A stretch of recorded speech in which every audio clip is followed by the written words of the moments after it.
Shalom Jemaat MCC BSD yang dikasihi Tuhan. Kita bertemu lagi dalam materi pemuritan Stretch Your Tent di tahap yang ketiga, di mana kita membahas tentang panjangkan talinya, jangan menghemat. Pelajaran pertama kita membahas tentang apa yang dimaksud dengan panjangkan talinya. Pelajaran kedua kita bicara tentang mengembangkan talenta Anda. Dan pertemuan yang lalu kita bicara tentang keberanian untuk memberi. Dan pada pelajaran yang keempat kita akan membahas sebuah topik spesifik tentang pikiran yang memberdayakan. Sebelum kita mulai, mari kita berdoa bersama-sama. Terima kasih Tuhan Yesus, kami mengucap syukur untuk penyertaan-Mu, untuk hikmat-Mu, sehingga kami boleh bersama-sama belajar tentang firman-Mu. Tuhan Yesus, kami berdoa untuk setiap keluarga di tempat ini, supaya kami semua dibangun iman kami, diteguhkan iman percaya kami, dan juga diubahkan karakter kami, kerohanian kami, sehingga kehidupan kami juga bisa berubah seperti yang Tuhan kehendaki. Berbicaralah Tuhan lewat hamba-Mu, kami siap dimuridkan, diajar oleh firman Tuhan.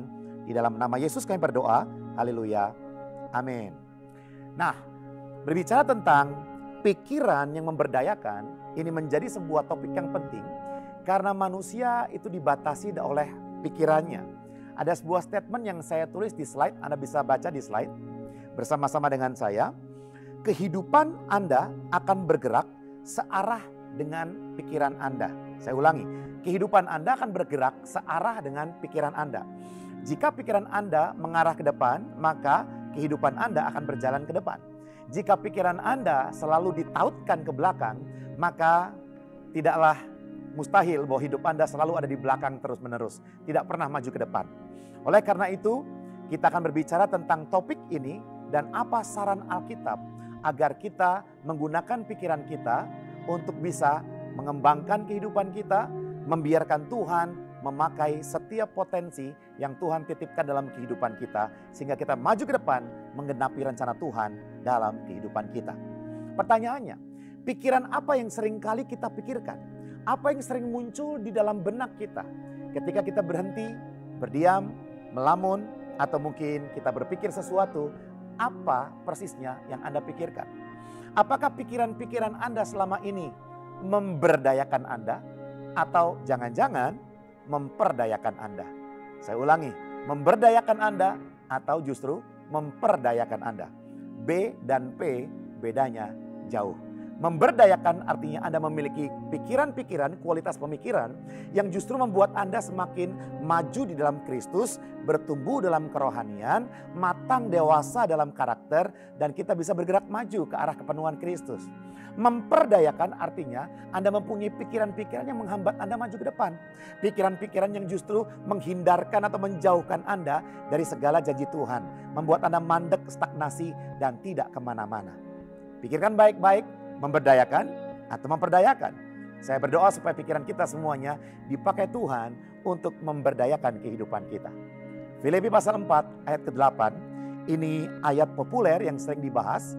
Saya akan bacakan kembali buat saudara.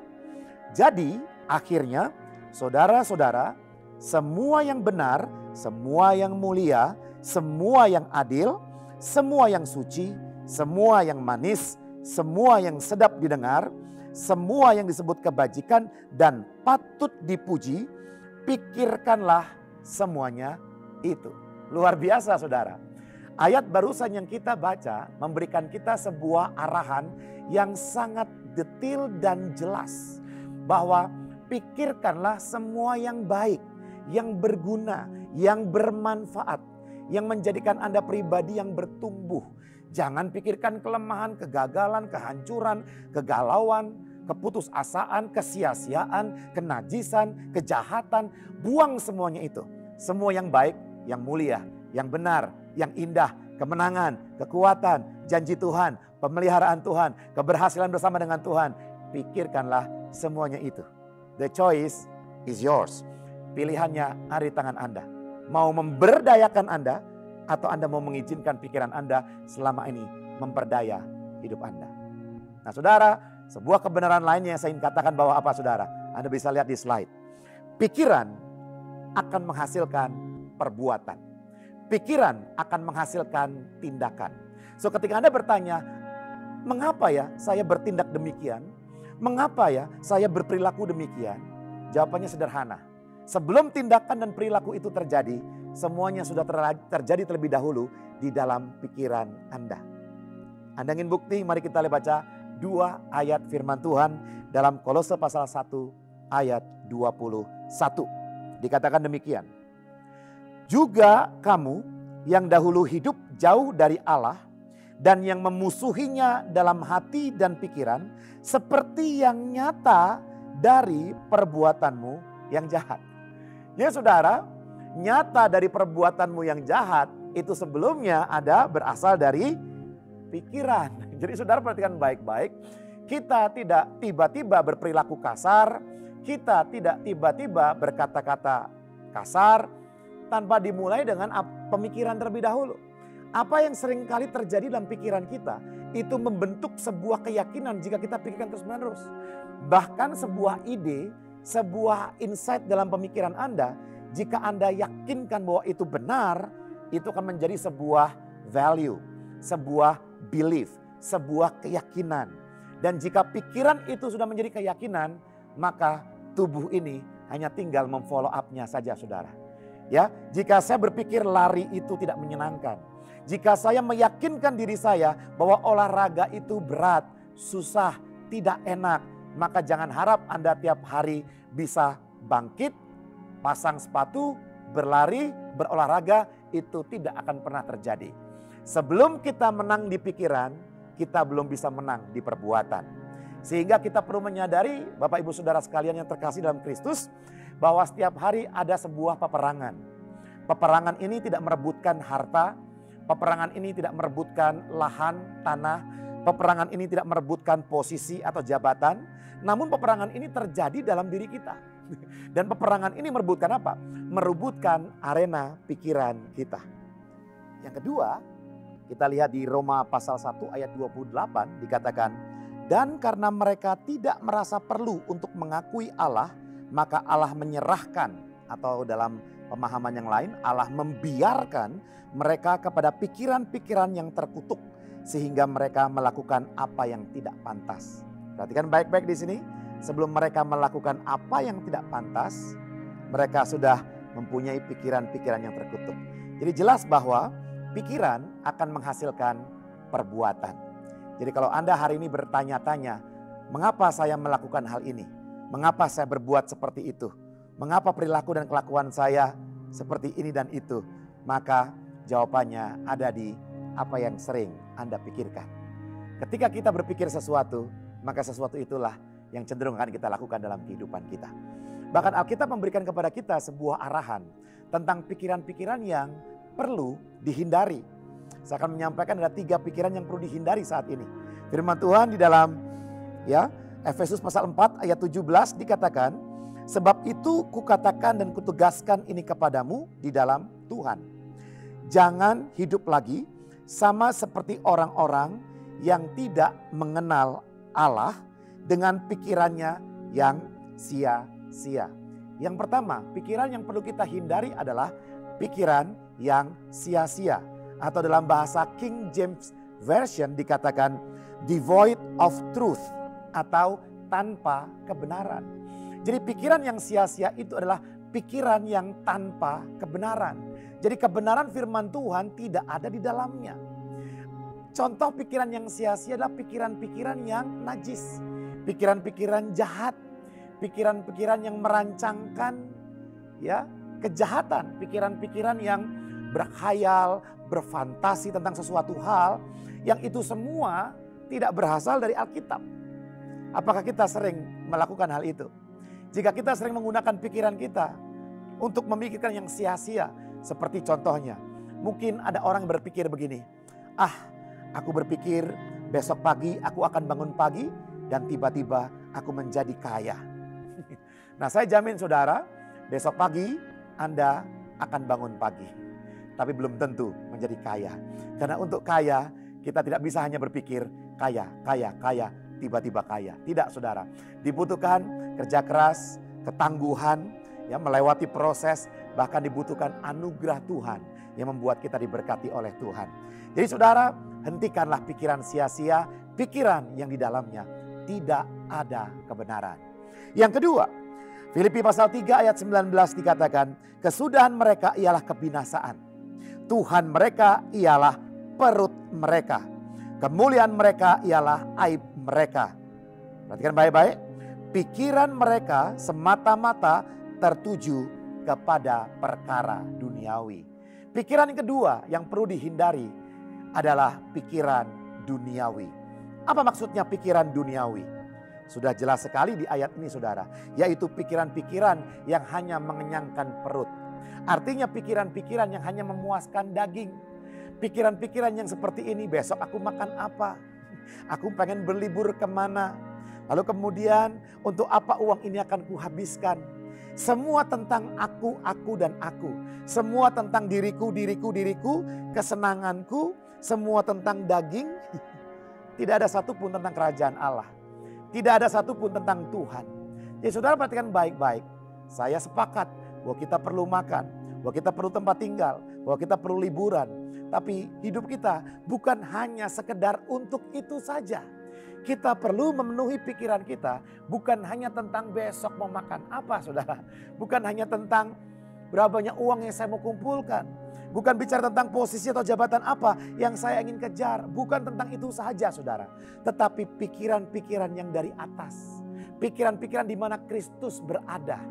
Yaitu pikiran-pikiran tentang bagaimana kita berkontribusi terhadap kerajaan Allah. Bagaimana kita bisa memuridkan orang lain. Bagaimana kita bisa menjadi berkat bagi sesama. Bagaimana kita bisa menumbuhkan kerohanian dan karakter kita di dalam Kristus. Bagaimana kita bisa membawa keluarga kita ke arah kepenuhan Kristus. Itu juga pikiran yang perlu dipikirkan. Dan yang ketiga saudara, saya lihat dari 2 Korintus pasal 3 ayat 14. Dikatakan, tetapi pikiran mereka telah menjadi tumpul. Tumpul bahasa Inggrisnya di King James Version, blinded atau dibutakan.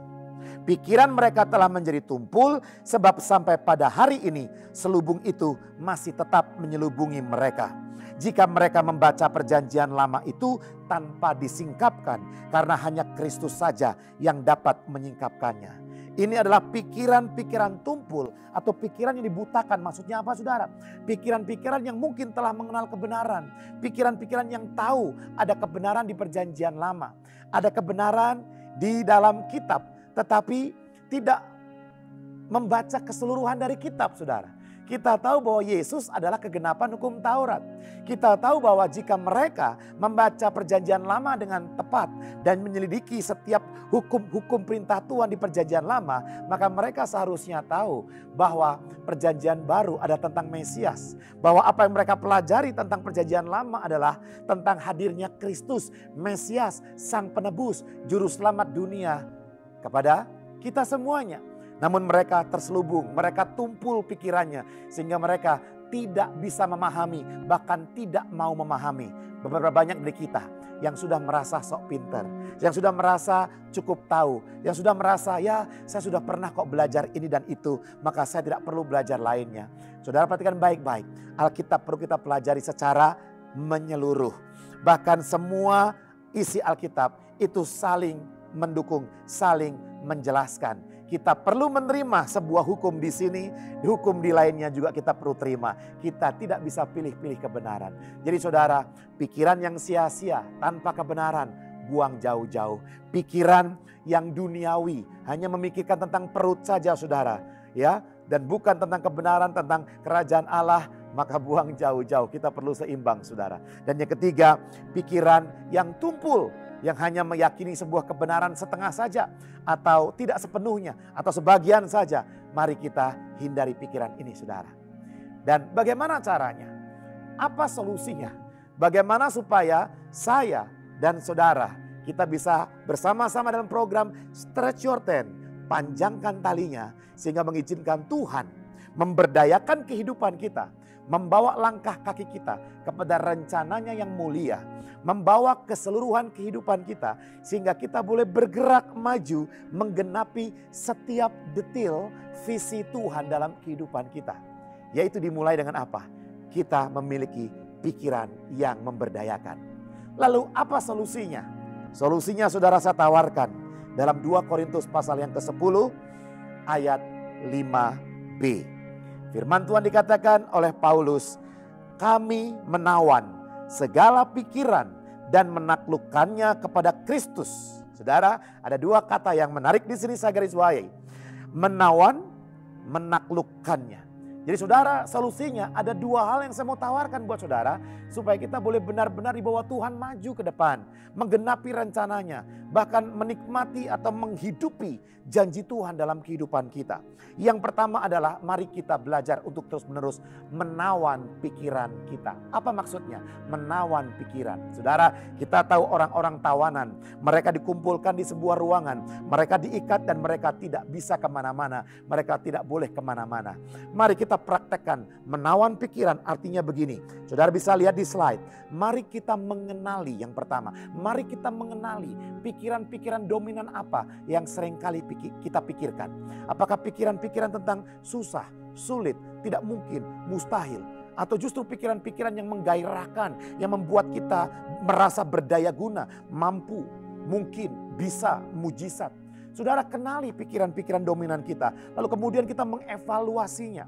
Kita mengevaluasi pikiran-pikiran itu. Apakah pikiran-pikiran itu sesuai dengan firman Tuhan? Apakah pikiran-pikiran itu baik untuk dipikirkan? Manis untuk dipikirkan?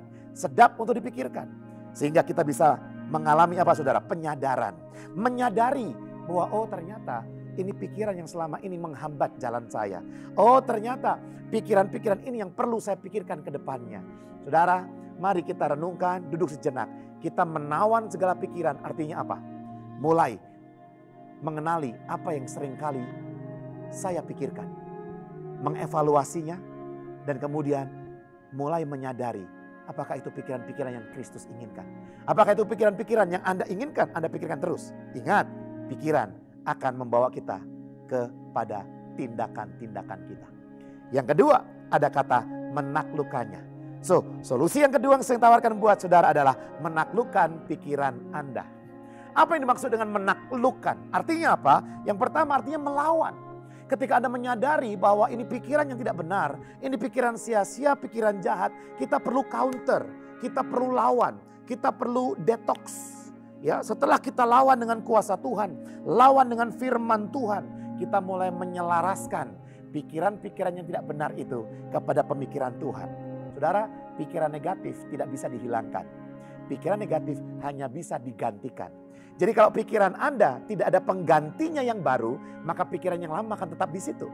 Makanya setiap kali kita daily Bible reading, biarkan kebenaran firman Tuhan menjadi suplemen, menjadi konsumsi pikiran kita. Sehingga keyakinan, values, nilai-nilai, belief kita yang tidak benar, yang tidak baik, digantikan oleh pemikiran-pemikiran yang alkitabiah. Jadi saudara, mulai hari ini kita lawan. Kemudian kita selaraskan pikiran kita dengan firman Tuhan. Dan kita disiplinkan terus menerus. Sehingga ketika saya berpikir najis, disiplinkan saudara. Berpikir ingin membalas, disiplinkan. Berpikir ingin mengata-ngatai seseorang, kita disiplinkan. Jadi saudara dengar baik-baik. Ternyata kunci supaya perilaku eksternal kita bisa kita perbaiki, perbaharui sesuai dengan yang kebenaran inginkan. Maka kita perlu membaharui pikiran-pikiran kita. Dan yang terakhir saudara, kata-kata menaklukkannya kepada Kristus, ternyata bahasa Inggrisnya to the obedience to Christ. Berarti saudara, kita menawan dan kita menaklukkan pikiran kita. Agar apa? Agar pikiran kita ini takluk kepada kebenaran Kristus. Jadi saudara, kalau Anda hari ini belum menaklukkan pikiran untuk menaati firman Tuhan, mentaati kebenaran firman Tuhan, dan kita masih memikirkan banyak-banyak pikiran-pikiran yang keliru, pikiran-pikiran yang tidak dikehendaki Tuhan, maka mungkin kita tidak bisa dipakai Tuhan untuk maju ke depan. Mulai hari ini, sadari saudara, persembahkanlah pikiran kita kepada Tuhan. Dan biarkan firman Tuhan mengubah pikiran kita sehingga mengubah perilaku kita. Saya yakin Anda bisa, kita semua bisa. Mari kita berdoa. Terima kasih Bapa yang baik. Kami percaya firman-Mu mengubahkan kami. Berikan kami kesungguhan untuk tiap hari mengkonsumsi firman Tuhan. Dan kami izinkan kuasa Roh Kudus untuk terus memperbaiki cara kami berpikir, memberikan konten-konten pikiran yang memberdayakan kami, sehingga kami bisa dipakai Tuhan menjadi alat yang dahsyat, efektif di tangan Tuhan. Terima kasih Tuhan, kami terima berkat firman-Mu hari ini. Di dalam nama Tuhan Yesus Kristus kami sudah berdoa. Haleluya, amin. Tuhan Yesus memberkati.